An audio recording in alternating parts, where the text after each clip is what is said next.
nibaza ko bwa mbere urukino twateguye neza mugabo ubwo twateguye siko gwabaye kubera ko habaye intambwe ikibuga vraiment umva nta mpira twakinye kubera ko n'amagori twasengwe ko amagori menshi araye makosa yabakenye kubera ikibuga navuga rero ko iyi match no munsi ni somo iduhaye mugabo amakosa menshi novuga ko byavuye kuko tutakinye ko twateguye nibaza ko impingi iracari ndende ko murabona ko tuba dufite abakinyi 16 no munsi kibuga umva na effective yacu iracari ntoya ariko usanga shwa igoye kugira ngo urabe aho abo kwikora mugabo nibaza ko match ikurikira ubu tugiye gutegura kugira ngo turi match ikurikira dutsinde dushobora kuronka intsinzi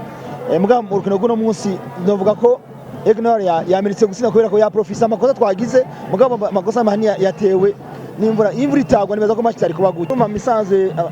n'abasinova ko atabari umugabo ntabari kubera ko nkujya mu numero 5 dufite yitwa Saidi yaragwaye avumaze imisi muri malaria mugabo abandi bose ko turungunganya mugabo iyo si impamvu mu munyamuri nuko habaye amakosa menshi situni inyuma urande rw'inyuma habaye amakosa menshi kuko usanga mipira igwa aho abakinyi ba Aigle noir bari hamwe gasanga bara professor Jenisa no basaba ko bugoma bawushikiye kubera ko aho turiko turava si habikani aho turiko turagenda maza ko tokora neza kubera ko impingira cyane ngo bayivuze kandi nitwova ngo imatch imwe ucecika intege numva ko uguye rimwe cyo ngo utavyuse ntewe mugabo kugwa si ibintu gutavyuka kwaye barafite nk'abakinyi nka batatu bagwaye hariho Suleimani hariho Messi hariho Ramazani ari kwita mantushe mugabo ndakumukije ko bari bagwaye baragwaye n'ubu nejo nibaza ko bazabona kibujumbura kwivuza ntibarakira neza fete ibanga rinini nkuko naye nagrije renyo technique nkuko nabigize ndiko nditegura warukino gwanje nteuza kondera amanota ashika kuri 3 uko ndavye amanota nyine twakurikirana abari hejuru yanje n'abari muzi yanje nuvuga no musi yo ntakaza urukino narisika kwiro turuva mu kibanza c'icenda abari musi yanje bose batsinze biravye neza nkuko imvura nyinshi cyane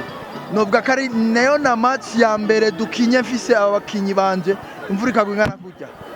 sinzi ko marumenyere strategy yanje natangurira inyuma njinje imbere nahinduye ndababwira ati ndonderera ku mukinyi twa Garden tumuhereza imipira miremire hama tumerekeza nta kindi nakoze ronshobora gusinira munsi